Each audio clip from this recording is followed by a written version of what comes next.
Coming up on Paratruth Reborn, I'll be talking to Kelly Ann Street about her book, Embrace the Dark. Welcome to Paratruth.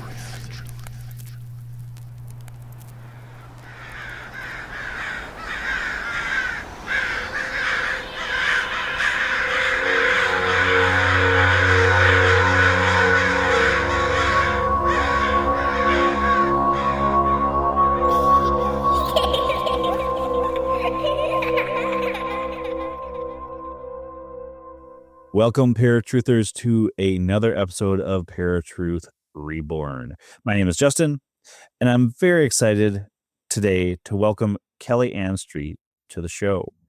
Kelly, welcome to Paratruth Reborn. Hi, thank you so much for having me. Absolutely. So I've been doing this a lot where I'm getting people on to talk about your shadow self, and I'm starting to really wonder if my shadow self is trying to get me to pay attention. So before we get into the book, what made you want to start on this work and write the book? Yeah, it's sort of one of those things where was it something that chose me or did I choose it or was it something that chose me? Almost like I think you doing all of these shows on shadow work is that's something that's really showing up for you and kind of hitting you in the face with itself. And so I think that's really why I came to the book is um, I was doing my own shadow work. I was seeing it in my clients. I was in this space where I finally had the a little bit of a little bit of space, I will say again, to go into the shadow and to really spend some time with all of the things that I maybe hadn't dealt with or hadn't dealt deeply enough with. And it was time for me to process them for myself. And in doing that, I realized that I had all of these tools that I wanted to use for myself, but then also share with other people to go into their shadow. Okay. Now, the name of the book is Embrace the Dark. What does that truly mean to embrace the dark? Yeah. So I think embrace the dark to me means that it's something to be less afraid of. I like the idea of embrace as accept, as to bring in, as to welcome in. And to me, I think part of part of the thing that I want to get a message that I want to get out to people is that the dark is not necessarily scary. It's not necessarily evil. It's not necessarily bad. And so if we can welcome in by embracing what we think of as the dark, as the shadow, then maybe we can soften into it. Maybe we can be a little bit more present with ourselves and the things that have been uncomfortable or hard or difficult in our lives. Okay.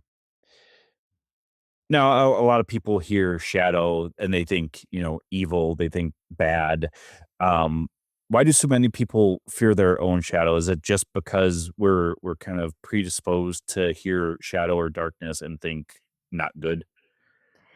Yeah, I think so. I think there's a lot of history around whether it's religious trauma and that sort of thing, but there's a lot of history around the dark or shadow being bad, being scary, being evil, and those messages continue today. That's why we're here.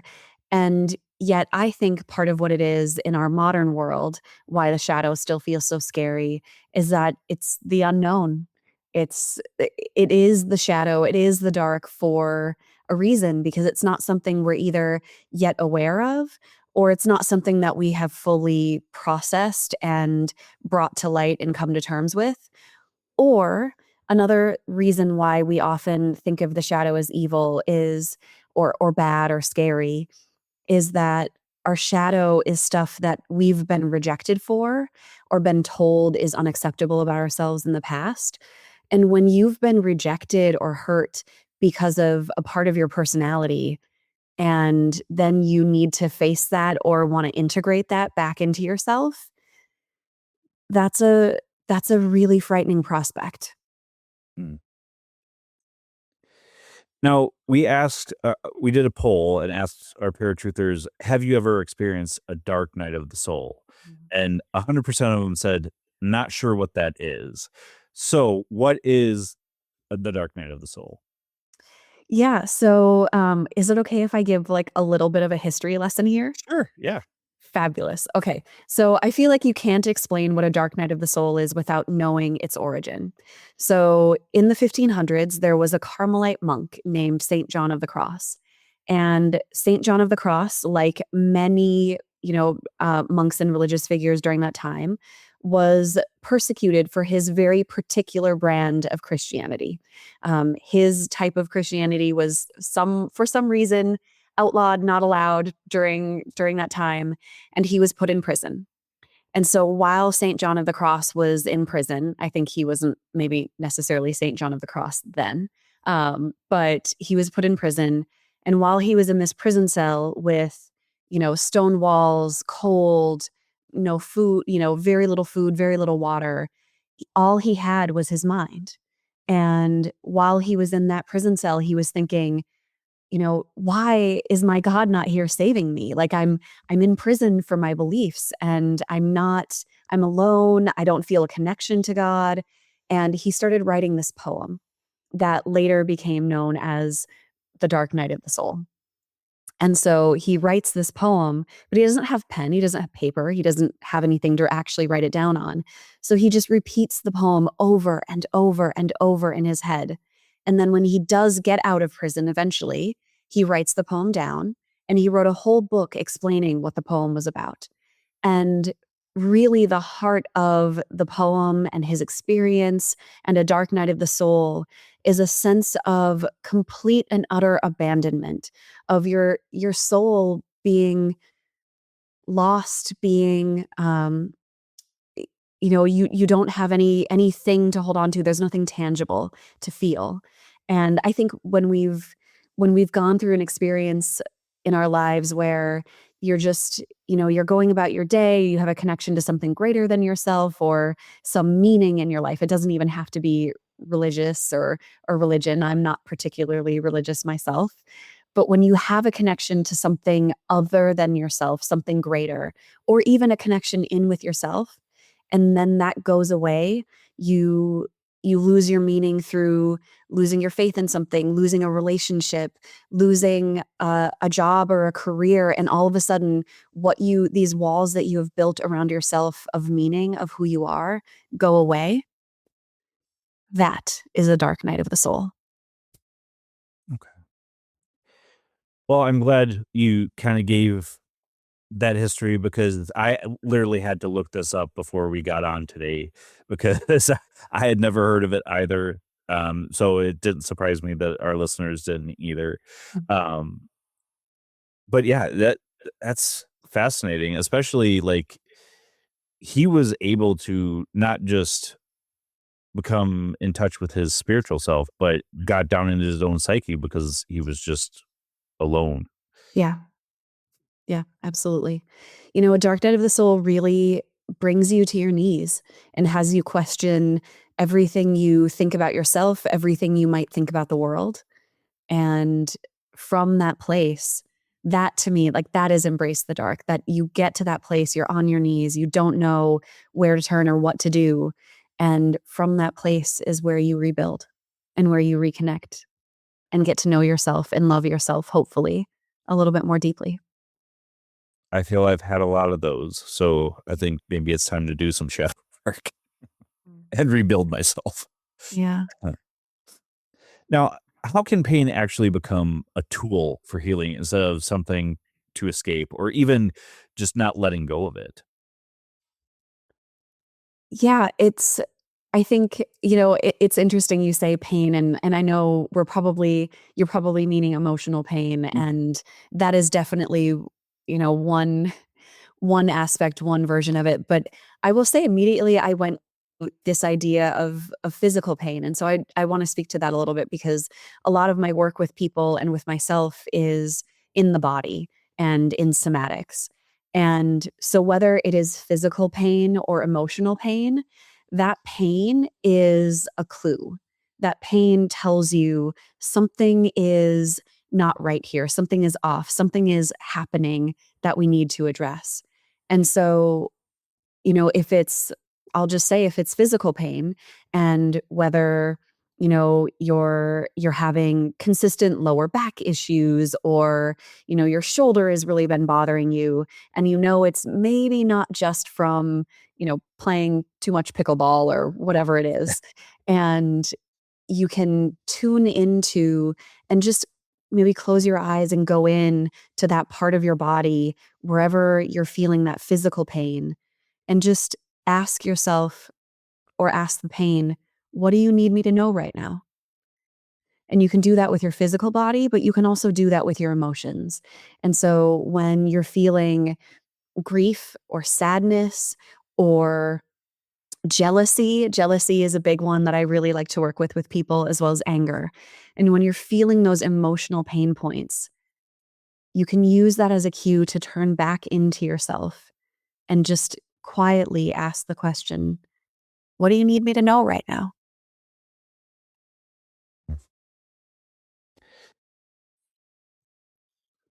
Now, a lot of people, like I said, they hear shadow, they get worried. But what is like the biggest misconception people have about shadow work when you're talking to them? Yeah, I think maybe that you also have to get really like dark or that you have to be in a really bad place maybe to work with your shadow.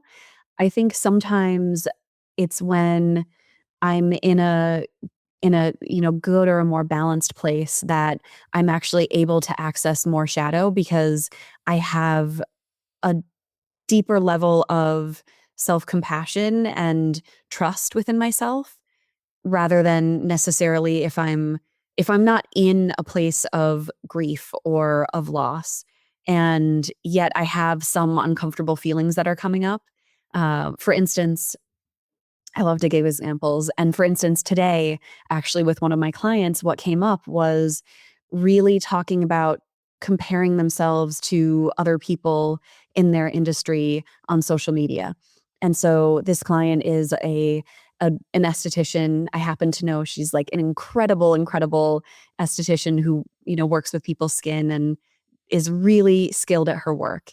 And yet she's seeing that other people are posting about stuff they do online and they're talking about their career and they're getting a lot of ego boost and platitudes for it. And so she's, looking at all this social media and she's just feeling crap about herself.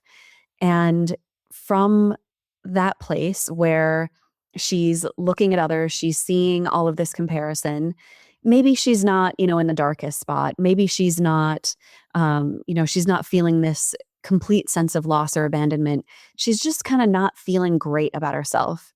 From that place is where you can bring in samples of shadow work where you can start to dig in a little bit and just kind of dip your toe in, so to speak. Okay. Something that I think is really fascinating in the book is you talk about 7 areas of life. Can you talk about what the 7 areas of life are and what hits hardest for most people? Yeah. So the 7 areas of life is based on the concept of a wheel of life. And that was a personal development tool developed in around the 70s by a guy named Paul Meyer. And he created the wheel of life as this way to create a visual concept of the areas of your life that feel in balance and feel out of balance. And so when I was working with the idea of writing a book about the shadow and how to help people heal through it, I turned to this tool that I've used with my clients, I've used with companies that I've worked with, I've used in my own personal development, and I gave it a little twist by creating it as an acronym, which I love to make things that are easy and simple tools for people to remember. So my wheel of life is embrace. It is, um, oh my gosh, You know what? I'm gonna be honest with your listeners here. This is a real moment of like honesty and transparency. I will admit, I have a 4-month-old postpartum that my brain just does not work as well as it used to, and my memory and recall are not amazing. So, a moment of honesty, transparency, and some embarrassment showing up. But I'm going to turn to my book and read the acronym. So, my areas of life are embodiment. And so, that is, of course, our physical body. And then meaning, the way you connect with something bigger than yourself. Becoming, which is really personal development and growth. Relationships, and this is romantic, friendship, and familial. Abundance, our relationship with money. Calling, the thing that we choose to do in our life that gives us purpose. So I would say for you, it's probably this podcast and this work you do with people. And then environment and the places that we live. So we all experience relationships. We all experience some sense of purpose or a job in our lives. We all have a place or places we've lived, and so on and so forth. We all have bodies, and we can experience a dark night of the soul in any one of those areas. And I think the reason why I picked up the areas of life is that each of those areas, when we experience a dark night of the soul in them, it looks a little bit different. It feels a little bit different. A dark night of the soul in the body is related to maybe pain or illness or a difficult relationship with ourselves and what we look like or what we've been told we should look like. And that's a very different feeling than our dark night of the soul in relationships where maybe you either lose a loved one or you can't figure out how to have friends. Okay. Something that you mentioned earlier is talking about people suppressing parts of their personality because somebody didn't like that part of them, that person. So, and I'm guilty of it too. I suppress a lot of my personality because I don't feel if I was my true self, people would accept me. How do people reconnect with those parts of themselves that they've suppressed over the years? Yeah, one of my favorite ways to do that and to work with people in reconnecting with those aspects of themselves and their personality that were suppressed or are suppressed is to look at old photo albums, to look at pictures of yourself as a child and through all different ages, especially if there's an age that you can remember being particularly difficult. Pretty much everybody had a difficult middle school and preteen years and early teen years, and so definitely look at if you can access either internally your images or better yet if you do have photos, but really any age where there's something where you just remember a sense of sadness or of feeling kind of rejected. Go back, remember who that child was and maybe what was it that felt like it was rejected or not acceptable, and think about, was it really that bad? Was it really that wrong? And maybe then you can start to bring in a little bit of compassion or care or acceptance of that little you that wasn't fully accepted for who they were. And Justin, I just want to say, I keep looking at your shirt, and obviously, when people are listening, they're not going to be able to see the shirt that you have on. But I just have to say, like your shirt that you're wearing is bold, bright colors, has these beautiful mushrooms on it, and I'm a huge fan of mushrooms. I will say, in all varieties and ways. And enough said on that.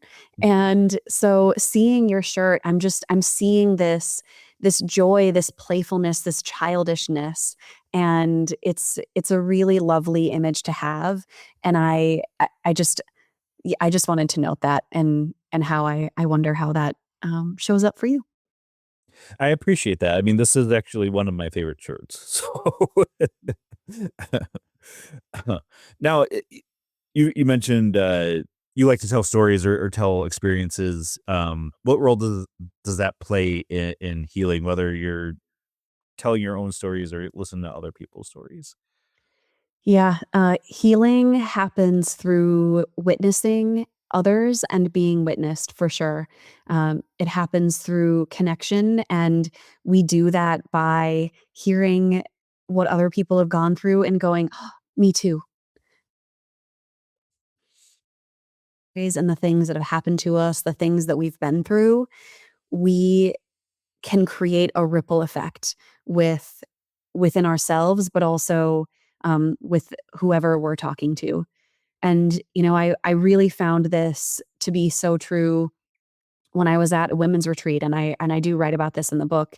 But I went to this women's retreat, and we are doing this activity of a naked circle.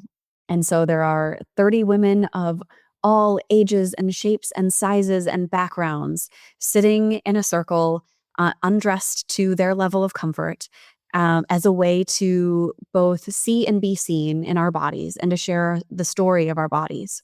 And so, we're going around the circle and the leader starts and I'm sitting right next to her. And so I can already tell that she's going to tell the story of her body and then I'm going to be next.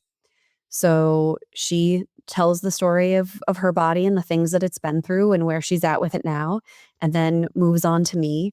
And it was both an in-body and out-of-body experience that I just asked for whatever words my body needed to be shared to share with these women, and the thing that came to me was how comfortable I was in my own skin as a child and as a little girl, pictures that I have of me in various states of undress as like a 3, 4-year old, little kids just running around in their underwear and feeling so certain and comfortable and safe.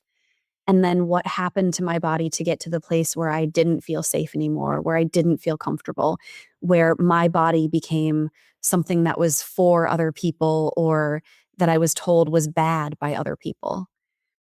And in telling that story, I saw every single woman around the circle see herself in what I had been through.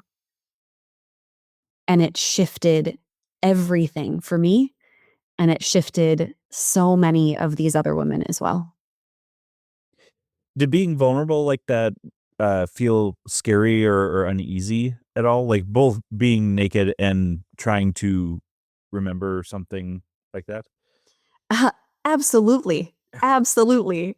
I mean, I was sobbing before we started at the idea of having to, and it was to your comfort. And so, it wasn't something that I had to do. I wasn't being forced, but I knew that for me, I needed to be brave and disrobe and do that.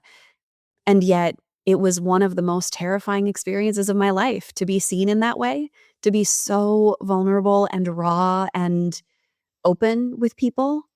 That's not something we do in our usual lives. We're very curated. We tell people what we want to tell them. We tell people what we think will get us acceptance or love. And there are few people we can be safe with in our lives usually. But in a room of, 30 women that you've just met, not usually the safest place. For So sure. yeah, it was terrifying. Is there an exercise somebody can do or even, like, even doing shadow work where you start to get more comfortable about those things? Yeah, so I specifically recommend doing some mirror work for people, and the mirror work can happen just like I did it of with this group of fully in the nude, or the mirror work can happen just standing in front of a mirror and looking at your face and looking at yourself and seeing maybe where your ancestors came from, if that's something that you want to connect with. I'm all about connecting with our ancestors and healing ancestral trauma. So that is a beautiful place to start. It can be the things that um, just looking at your eye and getting really close in to be like, what can I like about myself here? What can I accept about myself in this moment? And so that doing some light mirror work or looking at your arm or, just doing these small little bits and pieces. You don't have to do the whole shebang at once and kind of expose yourself to yourself if that feels like too much or it's too hard. You can start small. You can do these little things to start to embrace aspects of yourself that have been difficult for you in the past, or that you felt rejected by or unloved by with other people.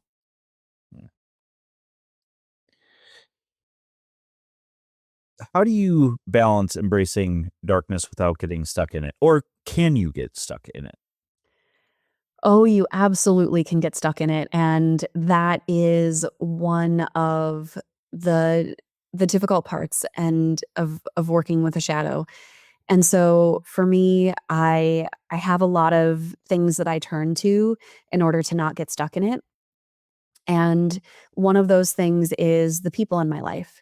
And so there was a particular time where I was going through a really heavy dark night of the soul. I was um, deep in infertility treatments and not having them work and feeling like we were just reaching dead end after dead end with expanding our family and having a child. And I reached this point where I was so deep, I was so dark, and my husband just one day turned to me and said, "Does it have to all be dark? Does it have to all be sad? Can we just let a little bit of light in?" And there was something about being being told that there was some choice in this, that there could be light, there could be levity, that opened up the door for me to see that there could be light. And so turning to the people in your life and asking them to help pull you out of the darkness is one way. I also think it's very, very important when doing shadow work to take breaks and to not think that you are either going to heal everything all at once or that you should heal everything all at once. Working with the shadow is a lifelong process. And so, doing this work, you need to come in and out of the darkness. And so, doing things to find light, whether that's literally going out in the daytime and getting some sunshine on your face when you're feeling particularly dark or in the shadow, or doing some grounding work, putting your feet on the ground. I'm very nature based in my work and body based. And so, doing anything where you can incorporate movement, where you can incorporate connecting to nature, where you can incorporate connecting to others, any of those things are ways to be able to be in the dark and then come out and take breaks and give yourself some space in order to heal and integrate the shadow that you've faced and that you've come up with. Now, doing all this work and, I've heard this actually a lot from several guests now that a lot of this type of work is it's a lifetime priceless. And I feel that's the way with anything when you're talking about spiritual or even psychological, if you're having problems with psychological problems. Um, what are some early signs that someone is starting to heal and starting to embrace their self even more?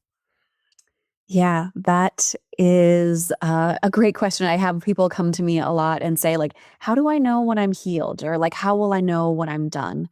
And there is some sort of an ephemeral sense, a sense that you really can only have for yourself in some ways, that you'll know, like, okay, I'm good. Like, I've got this for now.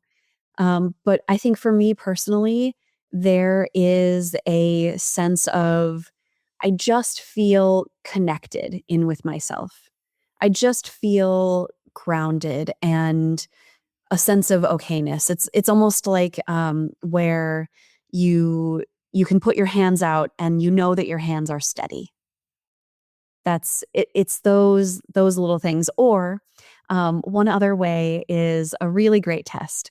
Um, Hopefully this example will resonate with some people, is when you think about a relationship that ended, a romantic relationship in particular, as when you think back about that relationship, and if you've been in a place where you've been so angry, so like you got to a place where you could not stand the sight, the sound, the hearing the name of that person. And you're working with that, you're trying to heal from it, you're trying to, get over and have some, a sense of peace about that relationship. And all of a sudden you realize, "I haven't thought about that person in a while," and their name, their face, a memory comes to mind, and there's just a sense of neutrality. That to me is one example of how you can know that you have healed. Okay. That makes a lot of sense. I mean, if you're feeling balanced, it'll show in your personality and in your life. I like that. Yeah, and yet the thing I will say about balance and it's like the subtitle from the book is "Heal and Find Balance in Life's Deepest Shadows," is that balance comes and goes. It's Mm. not a permanent state. Like, you're not, like I said and you said, is a lifetime.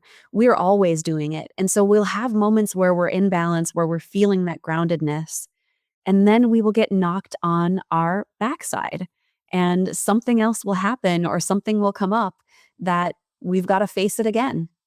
Mm. Now, can darkness ever be a guide rather than something to fix, or is that in and of itself a guide? I would say yes, in and of itself, darkness is a guide, and that is a guide, and so is darkness something you always have to fix? No, absolutely not.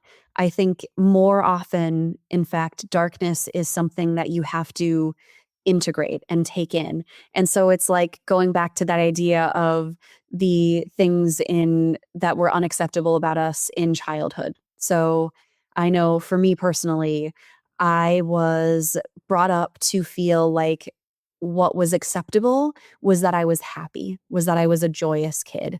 And yet I wasn't always, because none of us are always. Mhm. And so this joy, this happiness that was accepted was represented for me in, my mom's parents are deaf, and so I grew up using sign language. And the sign for my name is the letter K in sign language held to the corner of your mouth and smiling to create a smile, because I was known as, like, I was always smiling. So smiling K for Kelly. And that was the sign for my name. And so whenever I displayed something that wasn't smiling and that wasn't happy, when I was sad, when I was depressed, when I was angry, all of those things were unacceptable. I was sent to my room. I was told to, "Oh, just stop, smile. Oh, come on."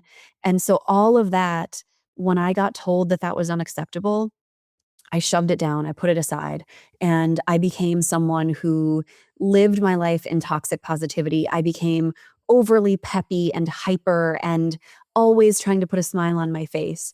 And yet deep down, the sadness was still there. And so in order for me to accept the shadow and to really work with the shadow, I had to start to learn to accept that I wasn't just a happy person, that I was also a sad person, I was a jealous person, I was an angry person, along with the joy and the happiness, and that if I could accept all of those other aspects of myself, that I could be more whole, but also that that was more me. It wasn't just that I was I was acceptable. I was a more full and whole person and showing up that way for people. I was more real.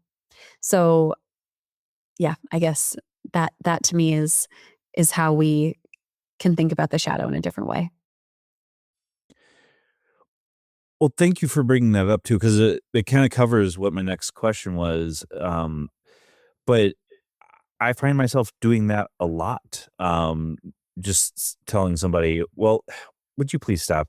Everything is fine. You don't have to worry about this." And I do this to my wife a lot. And now that you've mentioned it, I will definitely watch what how I'm addressing it, because I think that's something we're taught, and that we need to fear our emotions, and really we should be embracing all emotion. Not that you have to show them all the time, but embrace it and be yourself through those emotions. Yeah. Yeah, and I yet I also totally hear that sometimes we do need to hear that it's okay. Sometimes we do need to hear of like, "It's alright, calm down, it's gonna be okay." Because some of that is repairing, I don't know if your listeners will know much about attachment wounds, but sometimes that is repairing the attachments that have been broken with our caregivers as children, and so we do need to hear as an adult that it is okay, that we are safe, that it's fine.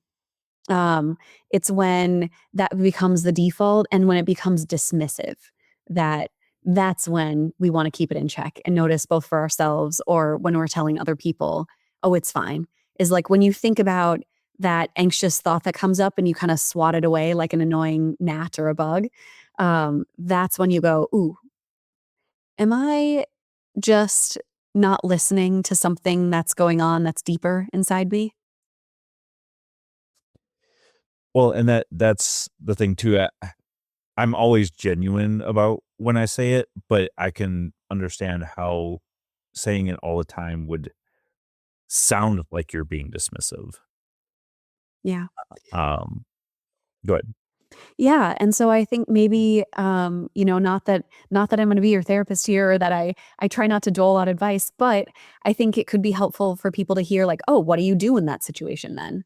Right. And so sometimes instead, it's a, "Hey, can you tell me a little bit more about how you're feeling?" Or, what even just asking the simplest question, "What do you need from me right now?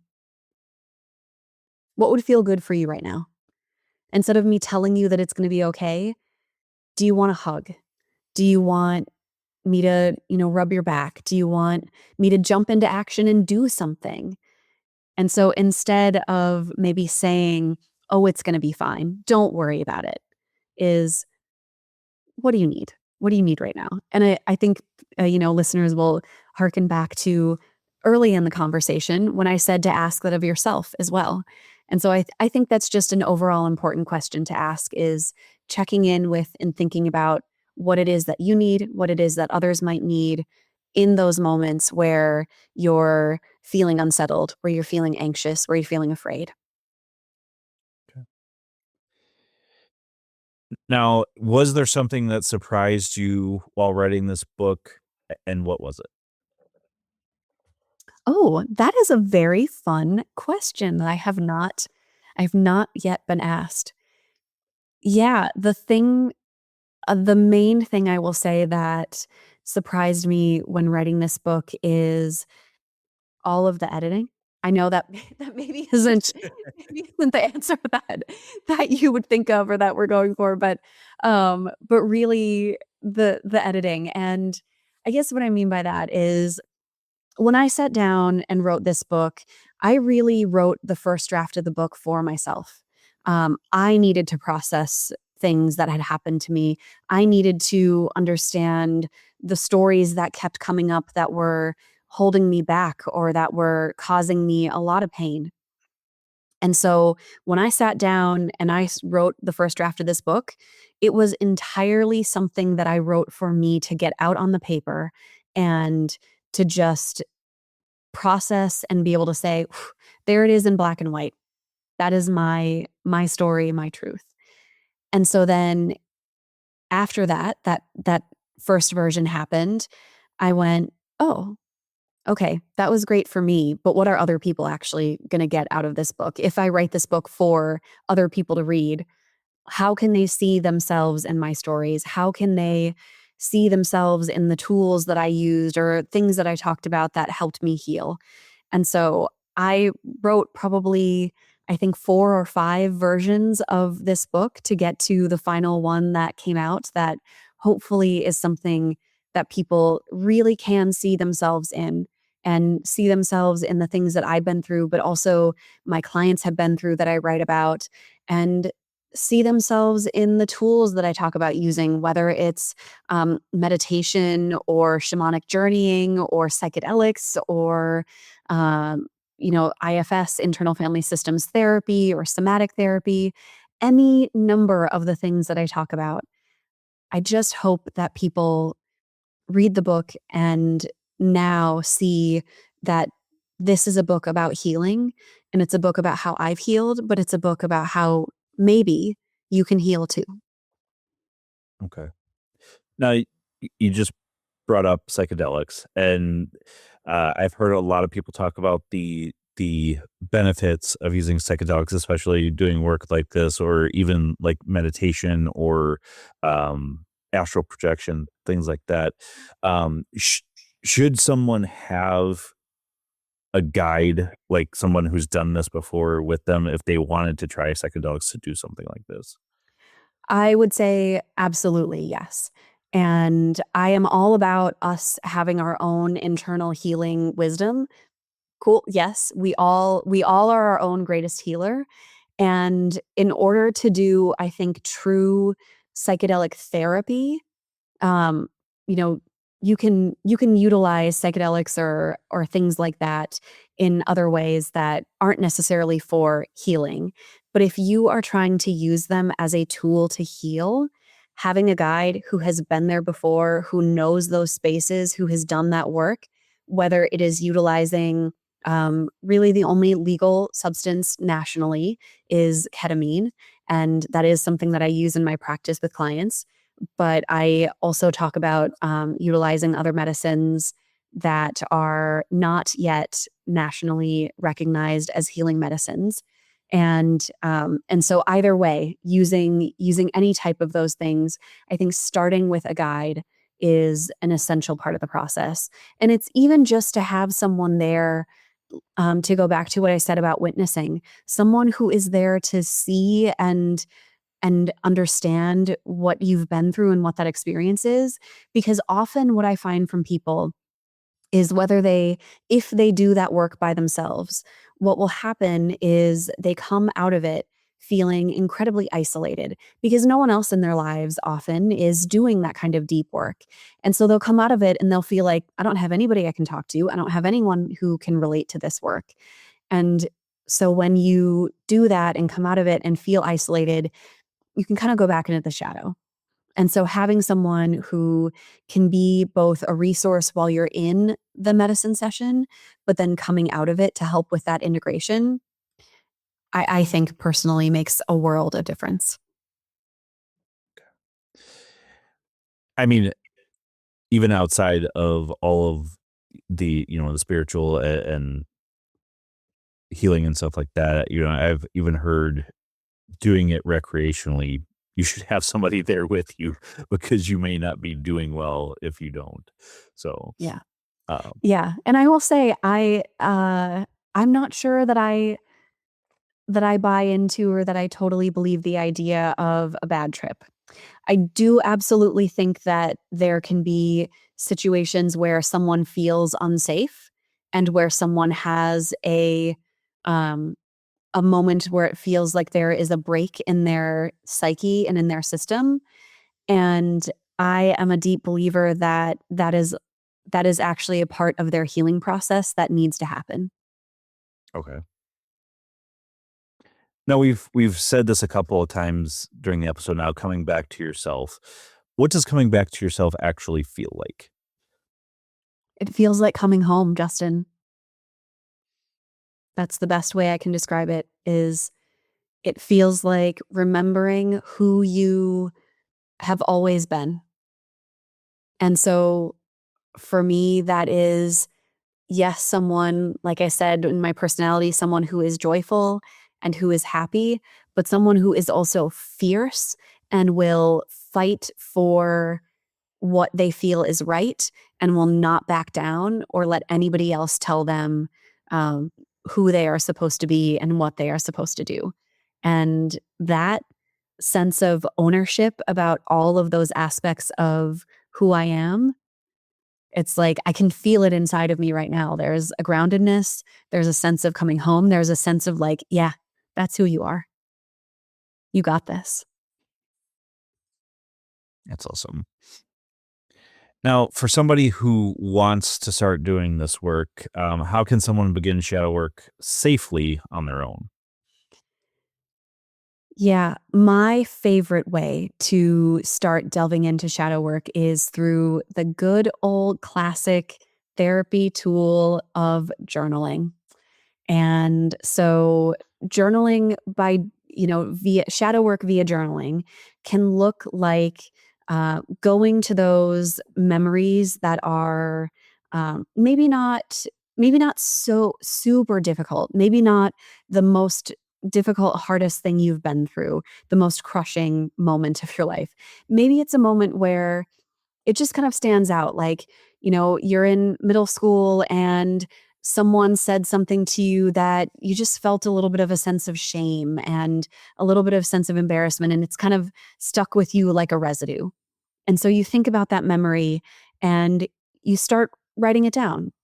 Write down what happened, what you remember, any of the details that you can recall. What were you wearing? What was the other person wearing?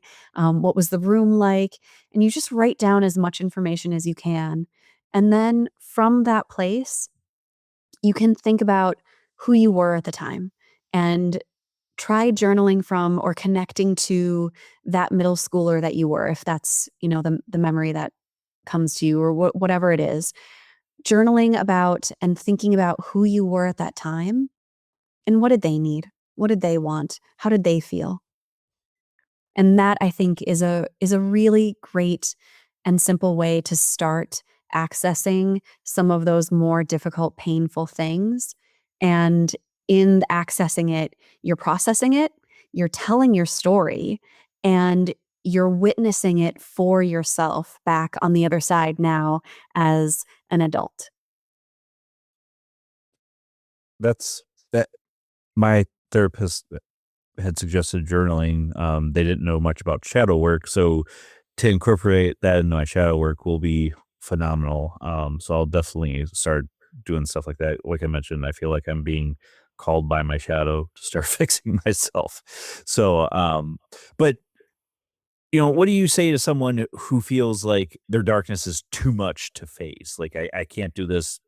I'm just going to be stuck there. Yeah, that is something that comes up a lot in my work with people because of the work that I do and that I'm interested in, and my specialty being working with people who are going through a dark night of the soul. Is that sometimes it does feel like too much, and that is the first thing to know is that that is a very common experience. You are not alone in feeling like it is too much, it is too dark, it is too hard, it is too scary.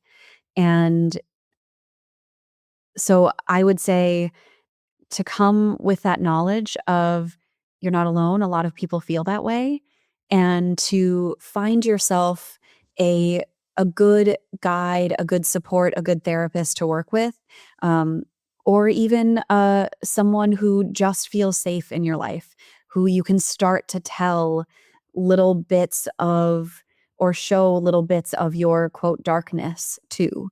And I think that that really is one of the best places to start when it feels like it's too much or you're going to get stuck there, is to find someone who can help support you through it. Because yeah, a lot of people feel that way, and it's not true, but I get it. I've been there. I've been there myself. I understand. Now, working through all this stuff, I mean, a lot of people will feel they have to do it on their own, but how do we know when to ask for help versus this is when I need to do the work by myself? Yeah, I think that's something that, I can look at that a couple of ways. I think sometimes when there's when there's a lot of resistance that comes up around talking to someone or sharing with someone, about how you're feeling or about that darkness, um, that is a sign usually of something to lean into, of your soul, your psyche, your shadow is saying, "I'm afraid for someone to see this, and it's time to get uncomfortable and let somebody see it." And in that instance, when it feels so scary to let someone else see that, that is when I would say maybe someone who's more professional is the better person to see it, because as a therapist myself, like, we've kind of seen it all. We've kind of heard it all.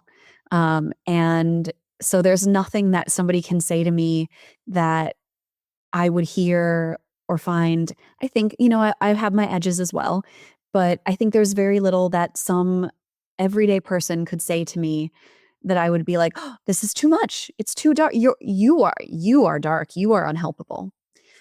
I just really think there isn't.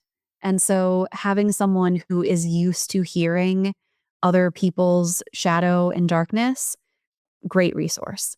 That would be definitely one place where I would say when it's uncomfortable or when it's scary to start. And the other one is to go back to journaling is if you can witness for yourself and think about the times when you maybe haven't been your kindest or your wisest self.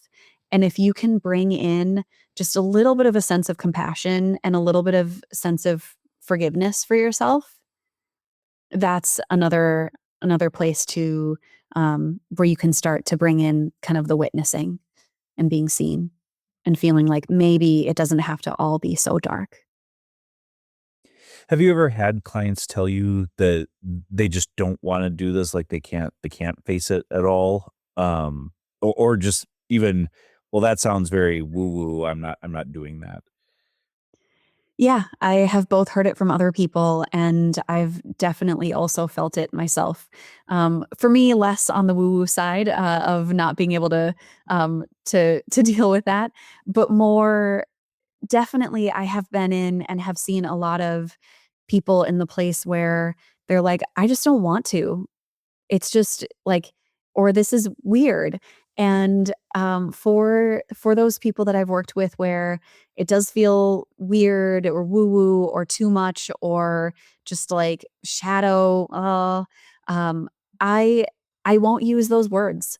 I'll use different words for it. I'll, use words like hard or scary or difficult or, uncomfortable. I use the word uncomfortable a lot because that is something that feels a little bit safer to people than to maybe say your shadow self. Mm, okay. What is your hope that people get from this book? I hope that people feel seen themselves. And I really, really, truly hope that people find one tool, one aha moment, one thing that allows them to bring a sense of healing, a sense of compassion, a sense of balance, grandiosely, a sense of self love and self acceptance.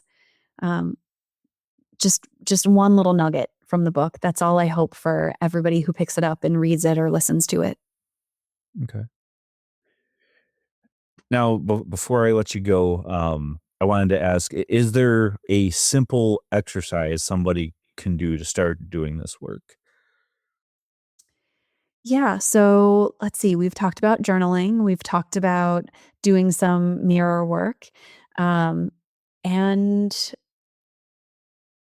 I think those are definitely my go-tos. The go-tos. Um, is the journaling, is doing some mirror work, is being able to maybe start to bring the walls down and tell somebody else a memory or something that you maybe haven't shared with people in the past.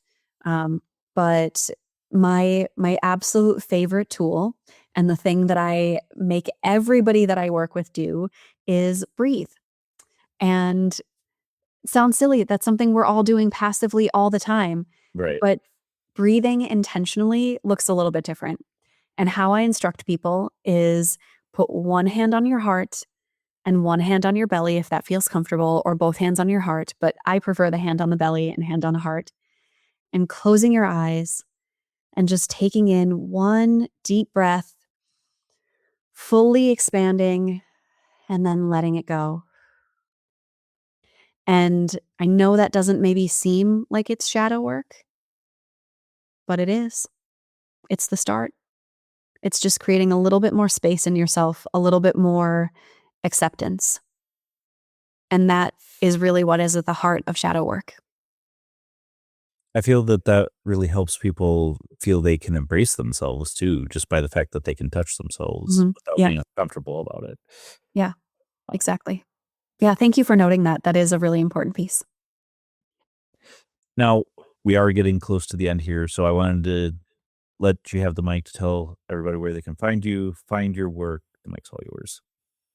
Yeah, thank you so much. So you can find me at embracethedarkandthelight.com, Embrace the Dark and the Light on Instagram, and at Kellyanne Street on YouTube. I do have a podcast myself and a show. It's called Embrace the Dark and the Light. There's a theme, everybody. It's my whole thing. Embrace the Dark and the Light. Just remember that, and you can find me there. And the book is available anywhere you find books. It's also on Audible and Spotify. And so you would get to hear 8 hours of my voice as you listen to that. Awesome. Well, Kelly Ann Street, thank you for being on Paratruth Reborn. Thank you so much for having me. All right, folks. I encourage you to check out Kelly's book, Embrace the Dark. Check out all the work she's doing with her podcast as well. I think it's a great tool for somebody to start healing. If you want to get in on the conversation, become a paratruther. We have our Facebook group, and you heard me at the beginning here talk about a poll we did. If you want your voice heard, even when we're doing our live shows and you can't get on to listen and get in on the chat, I'm posting regularly questions for our guests, the polls, get in on the conversation, have some fun with us, and interact with other paratruthers. Until next week, folks, where you'll find us same time, same channel. My name is Justin. I'll talk to you guys later.